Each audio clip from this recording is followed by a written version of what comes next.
คันเริ่มหันมาเป็นเวียกเป็นอาชีพใน โดย Creative Economy เนาะเศรษฐกิจสร้างสรรค์ถือว่ากว้างโดยแล้วก็มีหลายอันที่เติบโตแล้วก็ชัดเจนหลายขึ้นแล้วก็เป็นที่เอ่ออยู่แบบว่าเป็นอาชีพคักแน่นะบ่ว่าจะเป็นตากล้องอือฮึ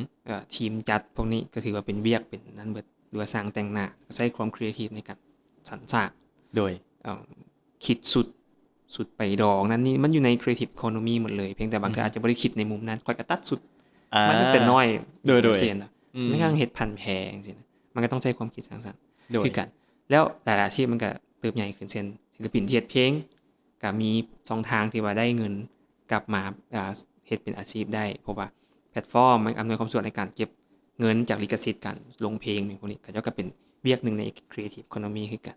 หรืออันที่เป็นล่าสุดที่เราเฮ็ดเวียกเรื่อยๆก็สิแม่น Creator เนาะก็แม่น Digital Creator ก็คิดคอนเทนต์อืมเขียนคอนเทนต์ผลิตคอนเทนต์ออกมาเป็นคอนเทนต์ที่อ่า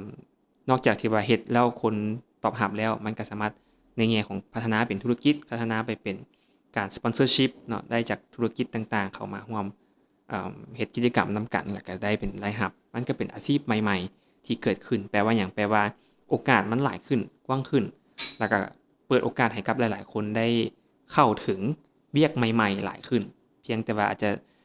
มีโทรศัพท์1หน่วยมีอินเทอร์เน็ตสิเขาเจ้าก็สามารถสร้างอาชีพใหม่ๆของตัวเองได้แล้วอืมตัวนี้ก็ถือว่าเป็นอันหนึงที่ในแง่ดีเนาะแล้วก็โอกาสก็ยังหลายเพียงแต่ว่าเริ่มพอมีหลายแน่นอนการแข่งขันมันก็เริ่มเรียกร้องต้องการ